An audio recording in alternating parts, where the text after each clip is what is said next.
Number 1. This happened a couple of months ago in February. I'm in northern Jersey, USA, so it gets cold, especially at night. I live on 10 plus acres of land and a popular trail that goes through the entire northern part of state, which goes along my property. We can't see the trail from our house, and the trail can't see our house. That all being said, it's very private where my house is. I'm a 21-year-old female. I work overnight, so I come home when everyone else is leaving for work, and I'm home alone until about 6 or 7 at night. With the winter, it gets dark at around 5:30. So, one evening, I was walking to my kitchen, and as usual, I was walking through the house when I look out to the fields. The side of my house that was facing the fields were all big windows and sliding doors, pretty much a glass house. Anyway, I look out. In less than a quarter of a mile, I see a man walking from one side of our property towards the trail. He wasn't really walking, more like hunched over and skipping. I don't know what he was doing. Thanks to having livestock, we have binoculars handy to check on them, so I grabbed them to look at the guy. When I get focused on him, he looks directly at me while still walking. I'm looking at him. He's staring back with a creepy fucking grin, and we look at each other until he climbs through the woods and gets to the trail. We no longer see each other. I call my dad. He says it may have been a coincidence and he may have truly just wanted to get to the trail. I brush it off and get some more sleep until work. The next day, at the same time, I see the man again. This time, I'm not smack dab in the middle of a huge window. I'm hidden with binoculars, and I focus on him again. I jump back. He's fucking staring right into the binoculars. How the hell did he know where I was? I call my dad. He didn't answer. Everything is locked. You're fine. He's on the trail now, I told myself. It's now 5 PM. Between the snow on the ground and the clear sky with the sun about to fall, it's still bright in the fields. I walk towards the kitchen, and then I see the man. He's not walking. He's still standing, staring at me, closer to the house than before. I'm freaking out and I'm pissed because I couldn't get a thought into my head as to what he was doing cutting through private property, and even now to just stand there staring. I can see the grin on his face without the binoculars. That's how close he was. I picked up my phone, showed it to him, and I dialed 911. He's still standing there. I explained everything to the dispatcher. He's still standing there. Around here, it could easily take a cop or two to get here in an hour. Lucky for me, it took 15 minutes. The man still standing, staring. I then pointed at the cops coming down the driveway. The man, still standing, turns his head to look at them, turns it back to me, smiles wider, then fucking bolts towards me, smiling like a fucking crazy person still. Not a genuine smile though. It was a forced fake smile with just his mouth, if you can picture that. I ran towards the front door and out to the cop cars. They bolt out of their cars, one into my house and two around each side of the house. They caught him and then arrested him. They said when they found him, he was pressed up against the opposite side of the window I was originally standing at, still smiling. I don't know what came of him, but I know I won't be seeing him again. Crazy fucking standing man. Don't ever come on my property again. Here are the pictures of my property and the window I was standing in front of. Keep in mind, it was winter at the time. Nothing on the patio, and all the trees and shrubs were dead, so there was a clear lookout. Number 2. This isn't my encounter, but my mother's experience from when she was around 19 to 21 years old. My mother was almost a victim of a creepy rapist serial killer, Baby Man, who preferably used axes as a signature weapon. A bit of background information. My mother lived alone in a small unit in Richmond, Melbourne, and worked night shifts at a restaurant. Because she worked nights, she would sleep during the day and wake up at around 2 to 3 p.m. She had a friend who visited her place regularly around the same time she woke up. They would eat a meal together and hang out for a couple of hours. This was a part of my mum's daily routine. Now, one night, my mum was at the laundromat alone, and she noticed a smallish young European or Middle Eastern macho-looking man unloading a washing machine full of baby clothes. Like a huge amount of baby clothes. To my mum, the whole scene looked out of place. The guy didn't seem right. His demeanor didn't fit the load of baby clothing he was hauling into his basket. The man looked over at my mum, stared at her, but my mum mentioned that she didn't think much about it at the time. She left shortly after with her load and drove back to her unit. A couple of weeks later, my mum finished her shift at work and drove back to her place, went to bed, woke up the next day in the afternoon, and soon heard a knock at her front door. Assuming it was her friend, she started walking down the hallway where she could see a frosted window at the end. She saw a smallish figure, the exact size as her friend, and didn't have any thought that it could be someone other than who she expected. My mum said that when she was halfway down the hallway, her body suddenly stopped in its tracks and an immediate overwhelming feeling of crippling fear came over her. She was frozen and staring at the shape of the figure outside for a minute when an unknown voice said something like, "Hey, come, open the door, it's me." My mum slowly walked back down the hallway and into her bedroom. She waited in her room for the unknown visitor to leave, but he didn't. Every couple of minutes he would say something like, "Come on, let me in. I know you're in there. Why don't you open the door?" According to my mum, she waited in her room for 2 hours listening to the stranger calling out to her. She couldn't call anyone because the phone was in her kitchen and she didn't have the bravery to leave her room, as the unit was tiny and easily accessible. She was afraid the person outside would hear her and find a way to get inside. She mentioned that after waiting for so long, she couldn't handle the cold temperature of her room as she was barely wearing anything. Note, she had only been sleeping beforehand. She finally got the guts to jump up and bolt from her room to the kitchen, which had a back door. She ran out the back door and down the streets behind her unit. She had a neighbor who she was friends with and went straight to their place. She explained what had happened, and they both looked out of this person's window, which had a view of my mum's unit since their street was in a U-shape. They could see the stranger still standing at the front of my mum's door. It was the same man from the laundromat a few weeks earlier. They called the police, but the man left before anyone came. After the incident, my mum stayed at her parents' house for a few days. Soon, she felt that she was safe to go and live in her own unit again.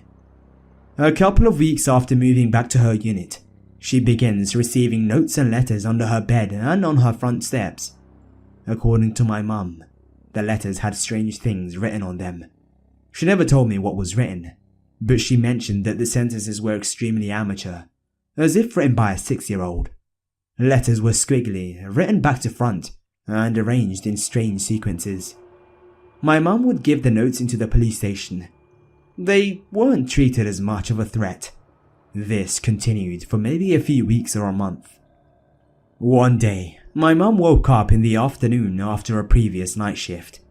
It was just another regular day, but she felt that she needed to go and spend the night at her parents' house.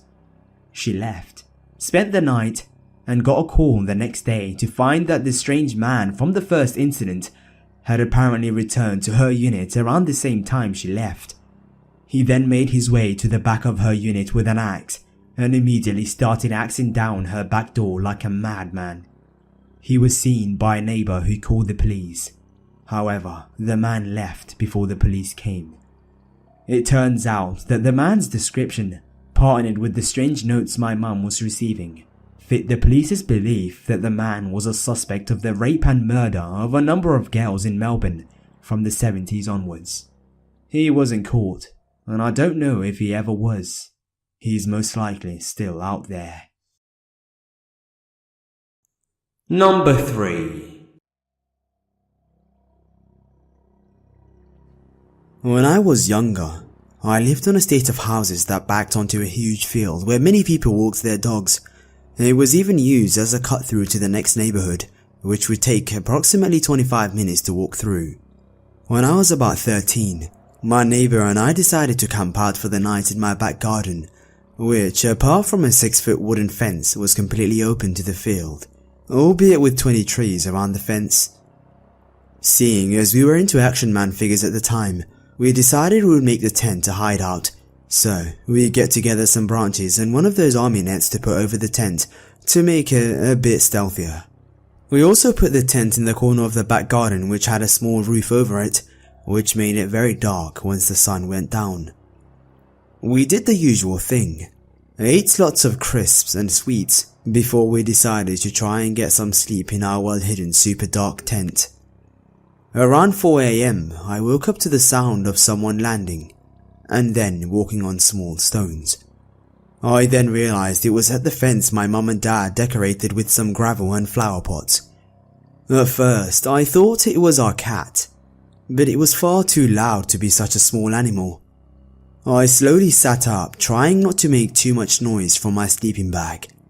Then I heard it again.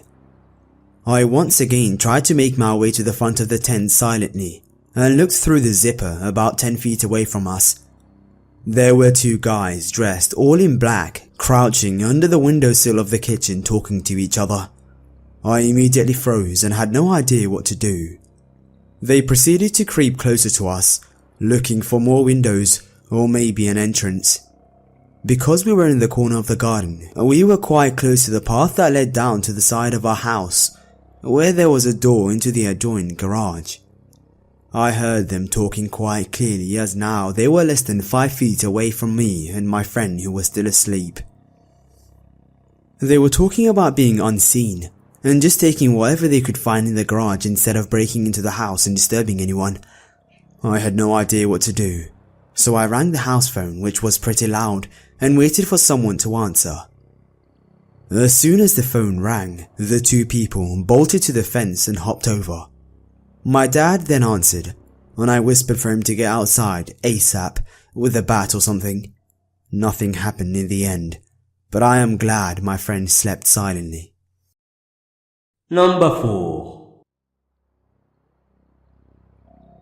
In 1975, my dad was 11 years old and living in Leeds, England with his mother and stepfather, and for some pocket money he would do a paper round every morning, extremely early. He left the house in the dark as usual and went to collect the papers, setting off to take his usual route through some playing fields, essentially a public park but not a very well kept one. But this morning was a particularly dark and gloomy one, and as he approached the cut through he usually took, there seemed to be something off about it, so much so that it genuinely freaked him out just to be there. He decided to take his time and go the long way around, just to avoid the park, and thought nothing of it for the rest of the morning. When he got to school after his paper round, everyone was freaked out and in a quiet state, and upon asking his friends what was going on, they told him that a woman had been murdered with a hammer and stabbed in the neck earlier that morning in the same playing fields that he decided not to go through, and on the same pathway too.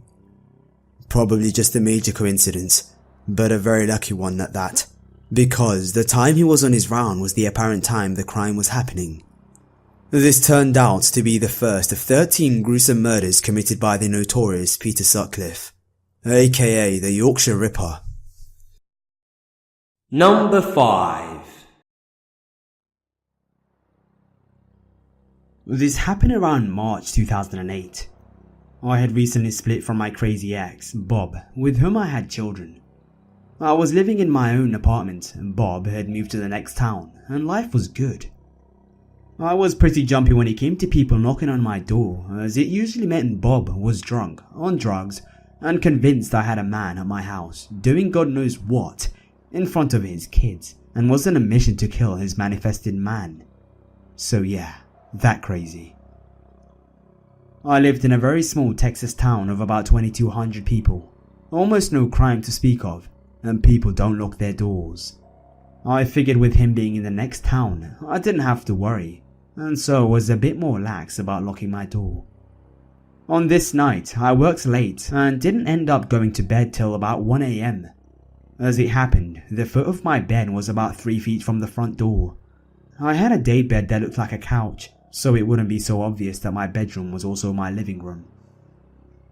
I was all toasty and comfortable. Then I remembered I didn't lock the door. Of course, I'm way too comfy to get up. I'd just fallen asleep when I heard rustling outside the door. I froze until I heard my screen door open and the doorknob being turned. I bolted up just in time to slam and deadbolt the door, and assuming it was Bob, yelled, "Go away." He said, It's Daniel. I'm looking for Bob. I explained that I didn't know anyone named Daniel, and that Bob doesn't live here anymore. He kept on insisting that I did know him, and that he'd met me at my dad's. This was even more alarming since my dad lived 8 hours away and nobody in that town knew him. He said he needed to talk to me, changing to his story to basically wanting to offer me comfort. Throughout this, he's still knocking and trying the doorknob. I pretended to cry and talk about my messy breakup to divert him from trying another way in. I got the phone, put it on pulse so the keys wouldn't make noise, and dialed 911. I quietly told the operator what was happening and held the phone to the door so she could hear this guy once again banging on my door, trying to coax me into letting him in. The operator says someone is on their way, so I hang up and call my father-in-law. He shows up before the cops with my brother-in-law and confront the guy. I felt safe enough to open the door and was hoping I might see this guy get his ass kicked. Right then, the cop strolls over and asks what the problem is. This is when the guy walks away fast.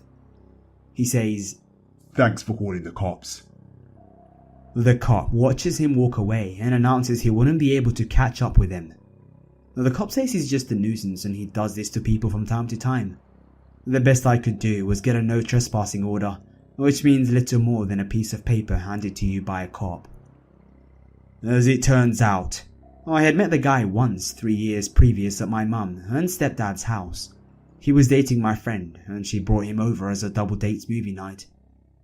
He seemed a little slow and actually made a touchy-feely pass at my BF. My boyfriend broke things off shortly after because he was becoming really creepy, and I didn't see him again, so I completely forgot he existed. Very faint silver lining to crazy ex-Bob. He saw Daniel shortly after, punched him in the face a couple of times, and told him exactly what he would do to him if he ever came near me or my kids again. I saw him around sometimes, and was as vile as I could be, refusing to wait on him at the convenience store I worked at, and made sure everyone knew why. He would just roll his eyes like he thought I was joking. He ended up going to jail for statutory rape of his girlfriend's 12-year-old daughter and gave them both syphilis. To be honest, I think he was probably intellectually slow already, and drugs just amplified the crazy. I don't know how he knew where I lived, but I couldn't stop shaking at the thought of what would have happened if I didn't happen to have such an unconventional sleeping situation. I got very lucky, and I always make sure the doors are locked before I go to bed. I'd like to also stress the importance of keeping your wits about you in situations like this. Sometimes that's your only defense.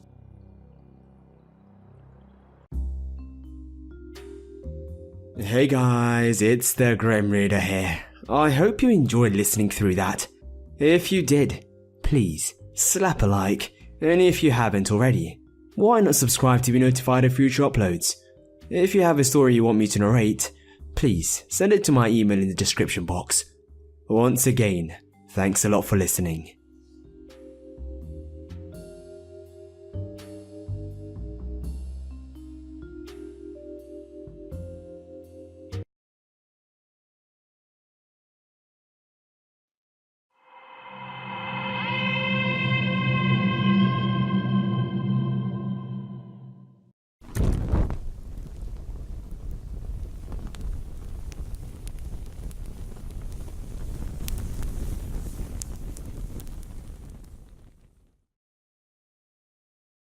Number 1. This happened a couple of months ago in February. I'm in northern Jersey, USA, so it gets cold, especially at night. I live on 10 plus acres of land and a popular trail that goes through the entire northern part of state, which goes along my property. We can't see the trail from our house, and the trail can't see our house. That all being said, it's very private where my house is. I'm a 21-year-old female. I work overnight, so I come home when everyone else is leaving for work, and I'm home alone until about 6 or 7 at night. With the winter, it gets dark at around 5:30. So, one evening, I was walking to my kitchen, and as usual, I was walking through the house and I look out to the fields. The side of my house that was facing the fields were all big windows and sliding doors, pretty much a glass house. Anyway, I look out. In less than a quarter of a mile, I see a man walking from one side of our property towards the trail. He wasn't really walking, more like hunched over and skipping.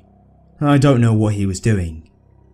Thanks to having livestock, we have binoculars handy to check on them, so I grab them to look at the guy.